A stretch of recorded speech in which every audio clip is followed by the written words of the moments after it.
माँ की ममता। मैं रूम में अपने किसी काम में व्यस्त था, तभी किचन से अपनी माँ और बीवी की आवाज़ सुना।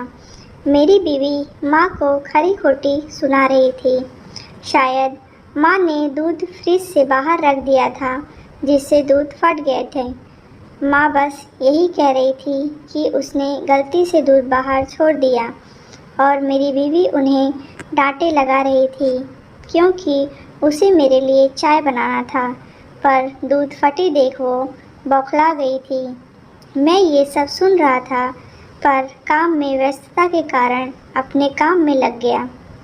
ये कोई नई बात नहीं थी। सुलेखा की आदत सी हो गई थी माँ को खरी खोटी सुनाना। मैं भी सुलेखा की देखा देखी मैं भी कभी कभी माँ को डांट दिया करता था, और हमेशा उन दोनों के बीच में सुलेखा का ही पक्ष लेता और माँ को डांट देता था। आज जब मैं 3 दिन बाद घर आया तो माँ मेरे पास आकर अपने आंचल से मेरे मुंह को पोंछते हुए बोली, बेटा खाना लगा दूँ? दूर से आया है, थक गया होगा, ला अपना पैर जूता उतार देती हूँ। मैं चुपचाप माँ को देख रहा था और मेरे जूते को उतार रही थी। मैंने माँ से पूछा, सुलेखा कहाँ है?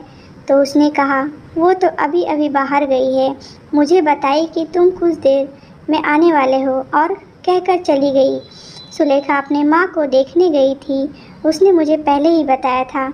उसने माँ की तबीयत खराब है, पर मुझे समझ में नहीं आ रहा था वो मेरे साथ भी तो जा सकती थी।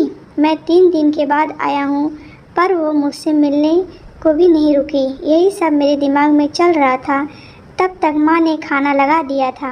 माँ ने मुझे आवाज़ दिया, बेटा मुंह हाथ धो लो, खाना लगा दिया है। मैं खाना खा के बिस्तर पर लेट गया, पर नींद नहीं आ रही थी। मन में बस एक ही बात चल रहा था कि सुलेखा अपने माँ को देखने की जल्दी में मुझसे मिले बिना चली गई, और मैं उसके चलते अपनी माँ को हमेशा डांटता रहता हूँ। लेकिन माँ उस बात को लेकर कभी भी मुझसे या सुलेखा से कोई नाराज़गी नहीं जताई थी। वो बस सुनती और भूल जाती, लेकिन ये बात मेरे मन में घर कर गई। सारी रात मैं बस माँ के बारे में सोचता रहा। आखिर क्यों वो अपनी बेइज्जती बर्दाश्त करती है? आखिर क्या है वो चीज़ जिससे चलते माँ मुझसे इतना प्यार करती है? क्यों हमेशा मेरी चिंता करती है? क्यों वो सुलेखा की बातों पर जवाब नहीं देती? क्यों क्यों और न जाने कितने ही क्यों मेरे मन को झकझोर दे रही थी। मैं सुबह माँ को सबसे पहले यही पूछा, आखिर कौन सी बात है जिसके चलते तुम इतना सब सहती हो और उफ तक नहीं करती? मैं माँ की बातों को सुनकर दंग रह गया। आज मुझे पता चल गया उस क्यों का कारण क्या है। माँ ने बहुत ही सहज भाव से कहा था, पर उनकी वो बातें मुझे आज सच से रूबरू करवा गया। उन्होंने कहा, बेटा अब मेरा ज़िंदगी तो कट गया, बस तुम्हारी चिंता हमेशा सताती रहती है। मैं तो 2-4 दिन की मेहमान हूँ, पर मेरे चलते तुम दोनों में अनबन ना हो, यही भगवान से दुआ करती हूँ। तुम दोनों खुश रहो, आबाद रहो, इससे ज़्यादा एक माँ के लिए क्या हो सकता। ये कह कर वो किचन चली गई और जाते जाते कह गई, तू इतना सोच मत, सर दर्द करेगा। मुझे मेरे सारे क्यों का जवाब मिल गया था। ये सब माँ की ममता ही तो है, जो अपने दुख को भुलाकर अपने बेटे के सुख की दुआ करती है।